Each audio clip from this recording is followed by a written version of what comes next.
everyone, Assalamualaikum. I'm Anisha Rahman Afrin. Welcome back to my YouTube channel. আজ করলা ভাজি তৈরি করে দেখাবো। একটি কড়াইয়ে 1/3 কাপ তেল দিয়ে দেব। তেল গরম হয়ে আসলে 1 কাপ পেঁয়াজ দিয়ে দেব। 4টা কাঁচা মরিচ মাঝখানে ভেঙে দিয়ে দেব। হালকা নেড়ে দেব।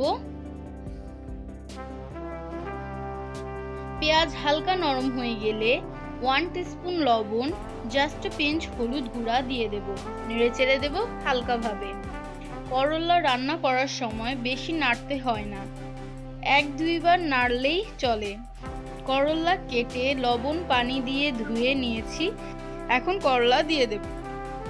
2-1 বার নাড়া দিয়ে ঢাকনা দিয়ে ঢেকে রাখবো 5 মিনিটের জন্য। 5 মিনিট পর ঢাকনা খুলে দেব এবং কাঁচামরিচ দিয়ে দেব। 1-2 বার নেড়ে ঢাকনা দিয়ে ঢেকে রাখবো লো হাই হিটে 10 মিনিটের জন্য। 10 মিনিট পর ঢাকনা খুলে দেব। হয়ে গেল করলার ভাজি। আশা করি তোমরা একবার ট্রাই করবে। এভাবে করলা ভাজি খেলে তিতা লাগবে না। তোমরা অবশ্যই একবার হলেও ট্রাই করো। If you like this video, big thumbs up down below, show your love and support. Also click the bigger subscribe button. Come join us, our family. Finally click the bell icon. You can notify I upload brand new video. You can also join my other social media. If you have any video idea, please let me know, comment down below. I will do my best make it happen. You can see my other video. Thanks for watching.